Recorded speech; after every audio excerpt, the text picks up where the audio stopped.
Hello everyone, నేను మీ Sateja. Welcome back to weekend Telugu travel vlogs. ఈరోజు అయితే మనం బాలాపూర్ గణేష్ని చూడడానికి అయితే వచ్చేసినాం. ఈ ఇయర్ బాలాపూర్ గణేష్ ఎస్టాబ్లిష్ చేసి 31 ఇయర్స్ అయ్యింది. మనకు హైదరాబాద్ బడా గణేష్ హైట్లో ఎంత ఫేమసో బాలాపూర్ గణేష్ లడ్డు కూడా అంతే ఫేమస్. ఎవ్రీ ఇయర్ ఇక్కడ లడ్డు వేలం పాట చాలా ఇంట్రెస్టింగ్గా పోటాపోటీగా ఉంటుంది. ఇక్కడ కమిటీ వాళ్ళు స్టార్టింగ్లోనే 2 and 4 వీలర్ పార్కింగ్ ఫెసిలిటీస్ కూడా ఏర్పాటు చేశారు. అండ్ చెప్పల్ స్టాండ్ ఫెసిలిటీస్ కూడా టెంపుల్ దగ్గరనే ఏర్పాటు చేశారు. ఈ వేలం పాటలో ఈసారి పార్టిసిపేట్ చేయాలంటే మినిమం అమౌంట్ డిపాజిట్ చేసి పార్టిసిపేట్ చేయాలి.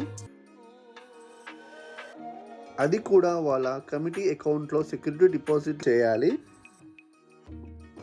1994లో ఫస్ట్ టైం కులన్ మోహన్ రెడ్డి గారు 450 రూపీస్కి లడ్డు వేలం పాటలో లడ్డును గెలుచుకున్నారు. మరి ఈ లాస్ట్ ఇయర్ 2023లో దాసరి దయానంద్ రెడ్డి గారు 27 lakhsతో లడ్డు వేలం పాటలో లడ్డుని గెలుచుకున్నారు. మరి ఈ ఇయర్ బాలాపూర్ లడ్డు వేలం పాటలో కులన్ శంకర్ రెడ్డి గారు రికార్డు స్థాయిలో 30,100,000 రూపాయలతో లడ్డూను దక్కించుకున్నారు. మండపం ఎంట్రీ దగ్గర లెఫ్ట్ సైడ్లో బ్యానర్లో లడ్డు వేలం పాట విన్నర్స్ డీటెయిల్స్ అండ్ వచ్చిన లడ్డు మనీని ఎక్కడ ఖర్చు చేశారో డీటెయిల్గా బ్యానర్లో వేశారు.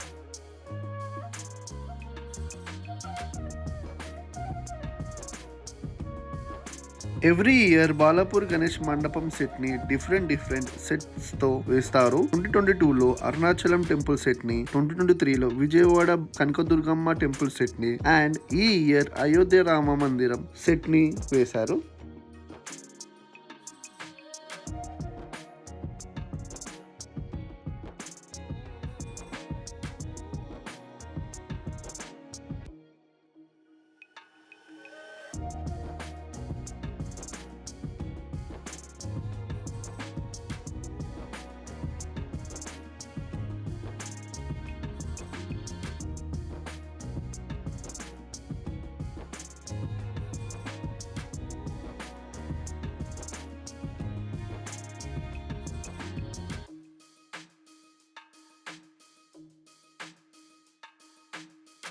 మండపంలోకి ఎంట్రీ అవ్వగానే అయోధ్య బాలరాముడితో పాటు హనుమంతుని కూడా మనం దర్శనం చేసుకోవచ్చు. అండ్ అక్కడి నుంచి లెఫ్ట్ సైడ్లో మెయిన్ మండపంలోకి వెళ్ళిపోవాలి.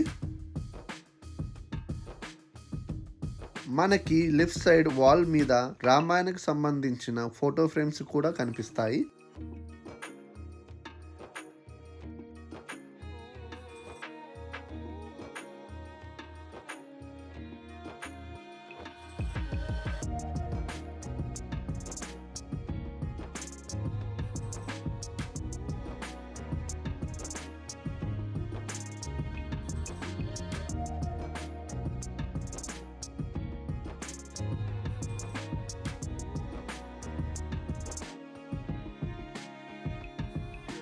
మండపం సెట్ మొత్తంని వేరే లెవెల్లో డెకరేట్ చేశారు.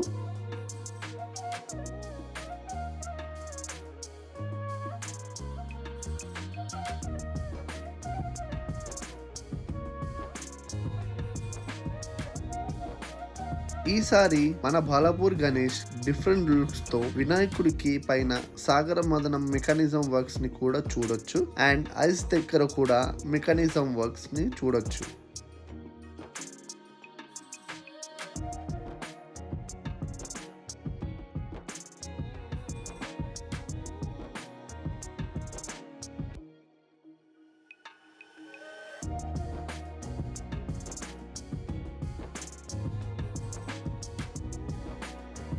దర్శనం అయిపోయిన తర్వాత ఇంకా అక్కడి నుంచి రైట్ సైడ్ నుంచి ఎగ్జిట్ అయిపోయినాం.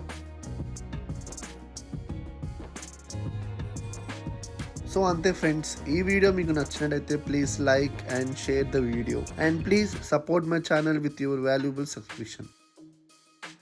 Thanks for watching.